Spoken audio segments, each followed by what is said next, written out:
A dar los buenos días a Javier Sierra. Javier, bienvenido a Córdoba TV. Muchas gracias por atendernos esta mañana. Bien hallado, es un placer estar contigo.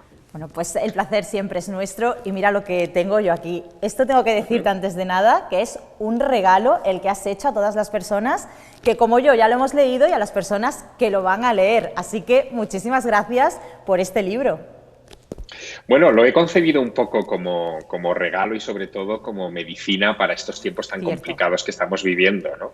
Porque de alguna manera lo que trata de poner en un contexto narrativo, en una historia que se lee de manera amable, es que esta historia de la pandemia no es la primera vez que la sufrimos y tampoco es la primera vez que la vencemos. De hecho, llevamos venciéndolas desde hace 10.000 años, ¿no? Y creo que esa noticia, esa información, es interesante que la sepamos para que interioricemos ya que hay esperanza, que después de esto vamos a continuar viviendo. Por supuesto.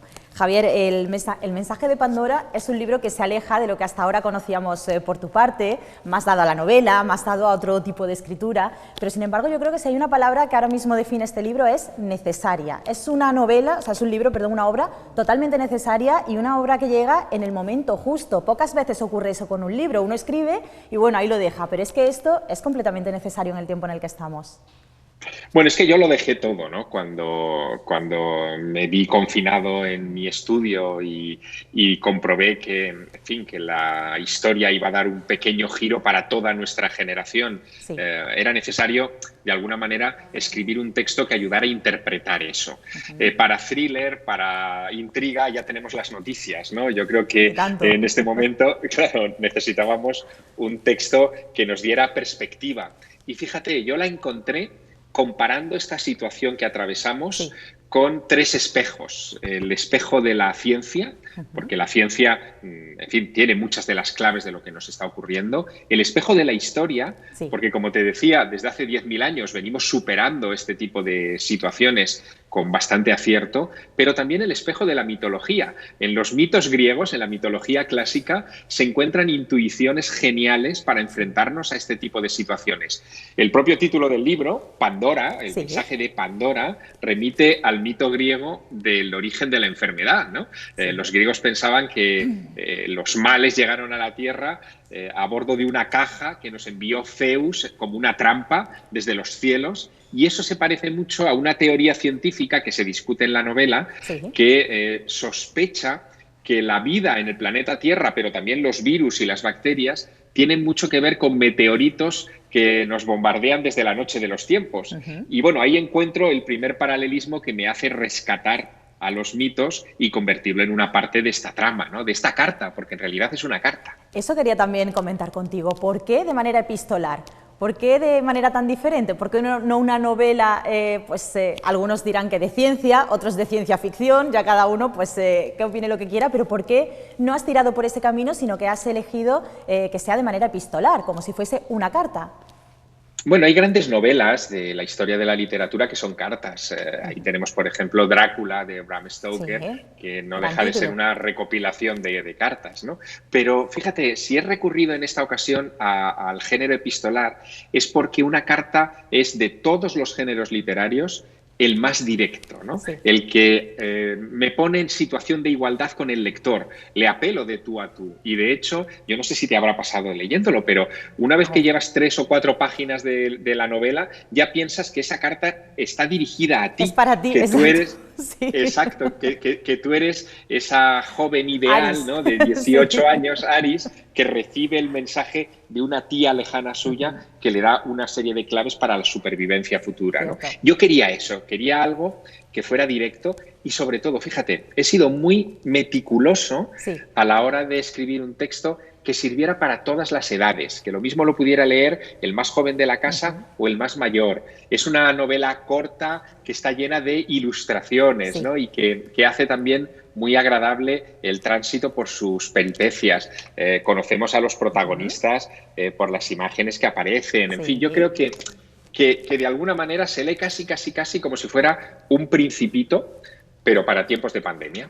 Por supuesto. Y este tiempo de pandemia, Javier, ¿cómo lo estás pasando tú? Porque claro, yo al ver reflejado todo lo que tú dejas plasmado en esta novela, en este libro, mi sensación es de que tú no lo estás pasando tan mal como a lo mejor otras personas, precisamente porque tienes el conocimiento que yo creo que es lo que nos hace falta ahora mismo, porque nos llega muchísima información, pero poco conocimiento acerca de lo que está pasando, algo que, como tú bien has comentado, se ha repetido a lo largo de la historia en pues casi innumerables, podríamos decir, ocasiones.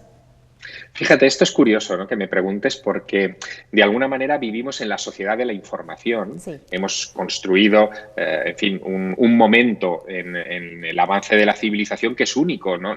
Nunca antes hemos tenido tanto acceso a la información como el que tenemos en esta época. Pero, sin embargo, nos hace falta también desarrollar la sociedad del criterio. Claro. Es decir, que sepamos cómo discernir qué información es correcta, es útil. No hablo ya solo de las fake news, sino de aquella información que en un momento determinado puede ser práctica y otra que puede, en fin, agobiarnos o puede distraernos, ¿no? Todo eso es lo que se va a convertir en el reto de este siglo, ¿no? El crear una sociedad con criterio.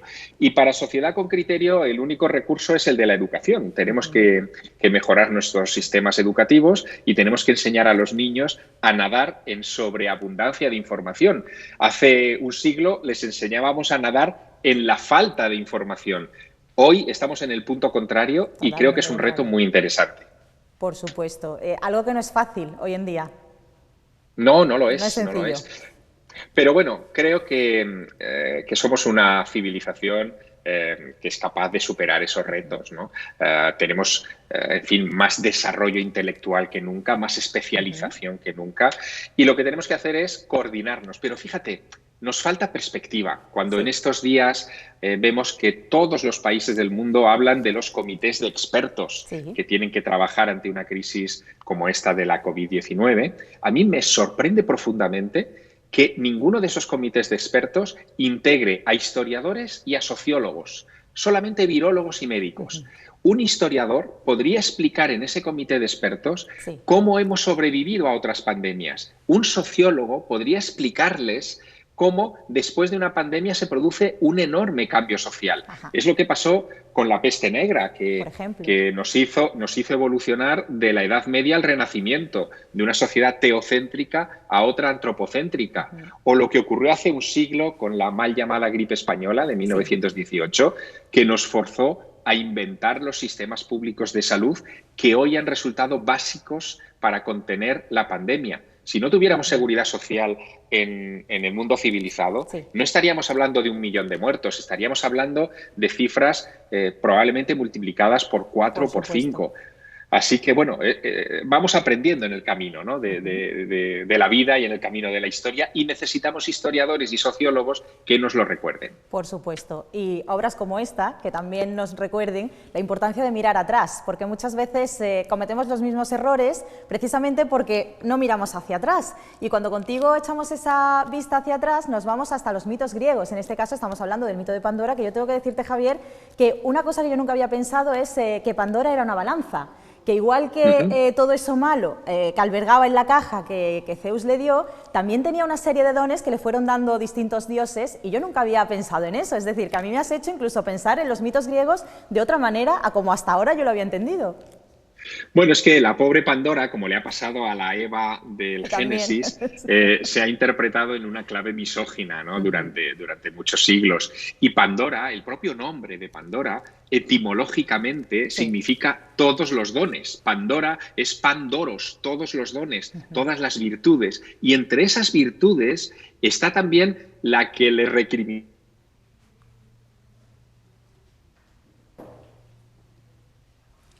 A ver, se ha cortado. Bueno, lo más interesante, compañeros, se nos ha cortado ahí la comunicación. A ver si podemos recuperar a Javier Sierra con nosotros después de este corte. Ahora creo que sí. Ahora, Javier, puedes continuar, ahora te escuchamos. Perfecto, te decía que a Pandora la acusamos de ser demasiado curiosa porque abrió aquella caja y dejó escapar todos los males. Pero lo que realmente nos estaban diciendo los redactores del mito es que la curiosidad es buena, porque la curiosidad nos hace avanzar. Dentro de aquella caja no solo había males, como tú has dicho, sino también bondades, entre ellas la esperanza, que es quizá a lo que nos tenemos que agarrar en este momento particular de la historia y que yo trato de subrayar en mi novela, claro. Por supuesto, esa es la parte también positiva, Javier, porque la historia, que además es muy bonita también, es una carta que, como tú bien decías, parece que está escrita para el lector que en ese momento tiene el libro entre sus manos, tiene un toque de esperanza importante, que también nos hace falta, porque claro, son ya muchos meses escuchando los mismos datos, estando en casa, con una serie de medidas pues, bueno, que nos hacen que la vida haya cambiado por completo, pero está la esperanza, Javier, que no debemos perderla, y en este libro también se habla de eso.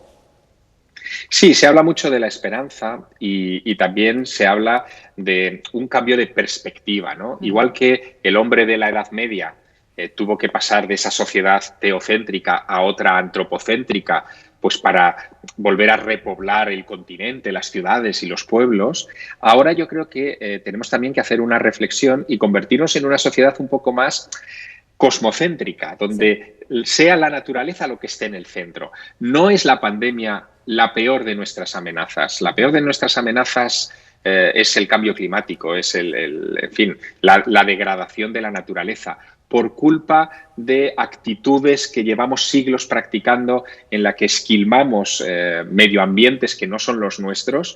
Hemos provocado que muchos microorganismos que vivían en esos entornos naturales salten a donde nosotros estamos y nos infecten. Por lo tanto, tenemos esa responsabilidad, pero también tenemos la posibilidad de revertirlo.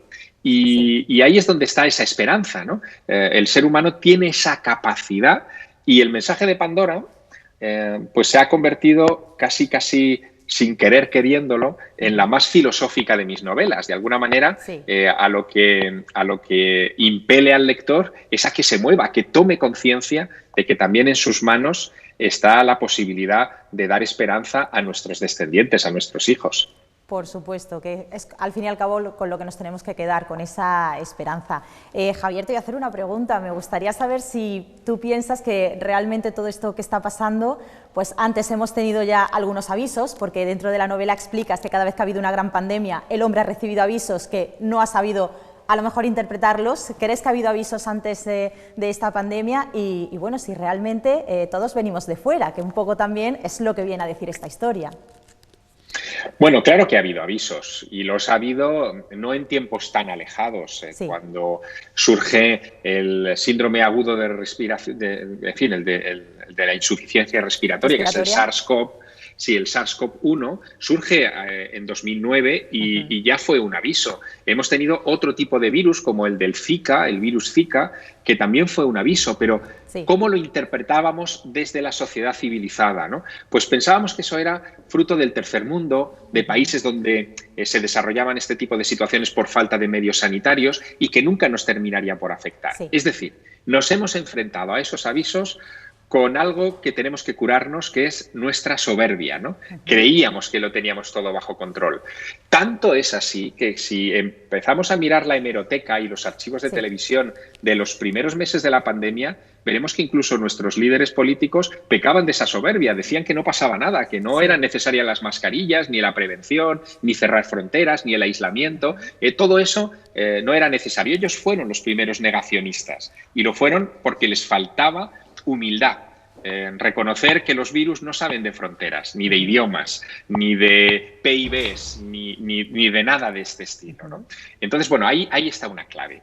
La otra clave, la que tú apuntabas de que todo esto puede venir de fuera, bueno, es lo que viene en el mito de Pandora, ¿no? Que dice que las enfermedades fueron enviadas desde los cielos por Zeus en esa caja de Pandora. Pero es lo que también defienden algunos astrobiólogos, científicos que defienden la hipótesis de que la vida, pero también las bacterias y los virus que nos atacan, periódicamente llegan a nuestro planeta a bordo de cometas, asteroides y meteoritos. Y fíjate qué interesante, algunos de ellos llegan incluso a proponer, y hay planes para ello, no solamente vacunar a los individuos, sino en algún momento del futuro vacunar nuestra atmósfera, porque a través de la atmósfera es cuando se cuelan esos restos de meteoritos, de polvo estelar, que pueden traernos patógenos. Bueno, son ideas que casi parecen ciencia ficción, pero que desde luego son interesantes, están sobre la mesa de los científicos y yo las recojo evidentemente porque creo que la gran misión de cualquier escritor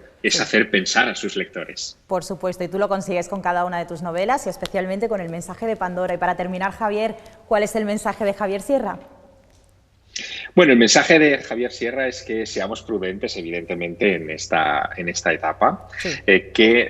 nos formemos, aprovechemos este tiempo de enclaustramiento para leer, para prepararnos Ujú. y para asumir y educar también a nuestros hijos en que no por invisible una amenaza deja de Sí. estar ahí. No porque no veamos a los virus y las bacterias van a dejar de atacarnos y de influirnos. Ujú. Lo que hay que saber es cómo funcionan y bueno, este tiempo nos trae una enorme lección a ese respecto. Así que ánimo a leer mucho y a estudiar mucho, que creo que eso nos va a dar la mejor de las vacunas. Seguro que sí, la esperanza, que no se pierda, que como hemos dicho también hay mucho de ello en este libro.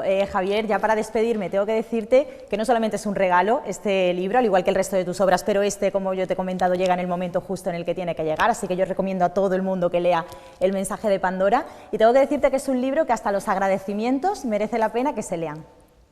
Sí, también tienen sus claves, es Tiene sus verdad. claves, exacto.